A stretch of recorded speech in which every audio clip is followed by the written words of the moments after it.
What sleep was really like for ancient humans. You fall asleep around midnight. You wake up exhausted. You spend the day wishing you could just rest. And somewhere in the back of your mind, you assume this is just how humans sleep. It isn't. For roughly 300,000 years, your ancestors slept in a way that is almost unrecognizable to you today. Not worse, not more dangerous, just completely, fundamentally different. And the gap between how they slept and how you sleep might explain more about your health, your mood, and your body than any supplement, sleep tracker, or bedtime routine ever could. So what did sleep actually look like for ancient humans? Let's find out. In 2015, a researcher named Jerome Siegel at UCLA published a study that upended almost everything scientists thought they knew about primitive sleep. Siegel and his team spent months living alongside three of the last remaining hunter-gatherer societies on Earth: the Hadza of Tanzania, the San of Namibia, and the Tsimane of Bolivia. These are populations whose daily lives most closely resemble how your ancestors lived before agriculture, before cities, before electric light. Siegel's team strapped sleep monitoring devices to their wrists and recorded their sleep patterns for weeks. What they found was not what anyone expected. These groups were not sleeping more than you. They were sleeping roughly 6.5 to 7 hours per night on average, slightly less than what most modern health guidelines recommend. They were not retreating to sleep at sundown. They typically fell asleep 1 to 3 hours after sunset. And they were not waking up at dawn. They woke closer to sunrise after temperatures had begun to rise. But here is the part that changes everything. They almost never reported insomnia. There was no word for it. In the Hadza language, there is no direct equivalent for the concept of lying awake, unable to sleep. In the San communities, sleep disruption of the kind that plagues modern humans was essentially unknown.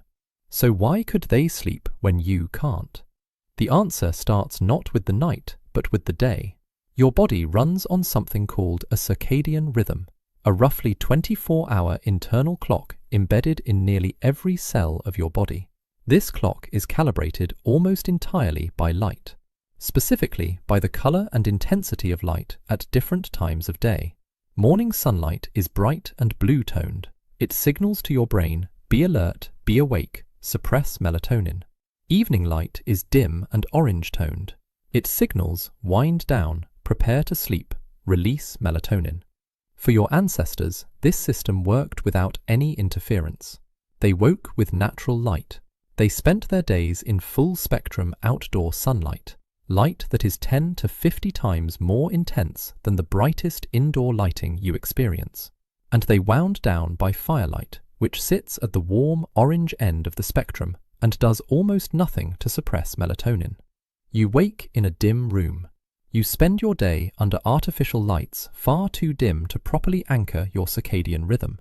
And then at night, you bathe your eyes in the blue-white glow of screens and LED bulbs, light that your brain interprets as midday sun.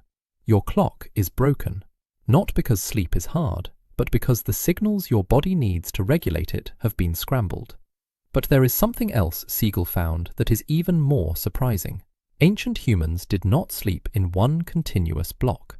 Historian Roger Ekirch at Virginia Tech spent 16 years combing through pre-industrial historical records, diaries, court documents, medical texts, literature from the medieval and early modern periods. What he found, published in his 2001 research and later his book At Day's Close, was that before artificial lighting became widespread, humans routinely slept in two separate chunks. A first sleep lasting roughly 4 hours, then a quiet waking period of an hour or two, then a second sleep until morning. This waking window in the middle of the night was not considered a disorder. It was a feature. People used it to pray, to have sex, to check on livestock, to talk with their partners, to think through problems. Medieval physicians actually recommended this interlude as the ideal time for conception. The French called it dorveil, a portmanteau of sleep and waking, a twilight state of calm, reflective consciousness. And when Siegel looked at the hunter-gatherer groups in his study, he found the same pattern. Not in every individual, but as a consistent thread in the data. Sleep was not always one long tunnel. It was sometimes 2 rooms with a hallway between them. If you wake at 3 a.m. and cannot fall back asleep, your first instinct is probably panic. You look at your phone. You calculate how many hours of sleep you have left. You catastrophize. And that anxiety makes sleep even harder to return to. What if it's doing something ancient? Now let's reconstruct what a night of sleep actually looked like for your ancestors roughly 50,000 years ago, somewhere on the East African savanna during the period archaeologists call the Middle Stone Age. The sun has been down for about an hour. The fire is still going.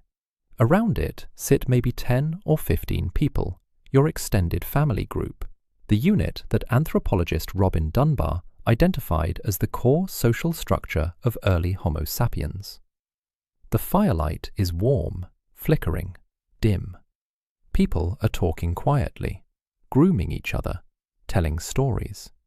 This is not wasted time. Research by Polly Wiesner of the University of Utah, who spent decades studying Kalahari San oral traditions, found that daytime conversation among hunter-gatherers is mostly practical. Food, tools, logistics. But nighttime conversation around the fire is almost entirely narrative. Stories, myths, social bonding, the transmission of knowledge across generations. The campfire, she argued, was the original classroom, the original theatre, the original church. And then, gradually, people begin to drift off. Not in separate rooms, not alone. Together. Sleeping in close physical contact with other bodies provided warmth, reduced the vulnerability of unconsciousness, and almost certainly reduced cortisol, the stress hormone that, at high levels, is one of the most potent destroyers of sleep quality. You are not evolved to sleep alone in a silent, dark room. Your body expects warmth, proximity, and the soft sounds of other breathing humans. The ground itself matters too. Archaeologists excavating sites in South Africa, including the famous Sibudu Cave, found preserved sleeping mats made from layers of compacted plant material dating back nearly 77,000 years. These were not crude piles of leaves. They were carefully layered, sometimes incorporating aromatic plants with insect-repelling properties. Your ancestors engineered their sleep environment. They were not simply collapsing in the dirt, and they were not sleeping in silence. The savanna at night is loud. Insects, wind, distant animals. Research on the Hadza, published by David Sampson at the University of Toronto, found that their sleep was staggered across the group. At almost no point during the night were all members of the group asleep simultaneously. Someone was always lightly awake. This was not insomnia. This was adaptive vigilance, a rotating, informal watch system built into the natural variation of human sleep. You evolved in a world where being the only one awake at 3 a.m. meant you were the sentry. Your body is still running that program. Here is the counterintuitive truth that all of this points toward. Sleep is not a problem your modern life has failed to solve. Sleep is a system your modern life has actively disrupted.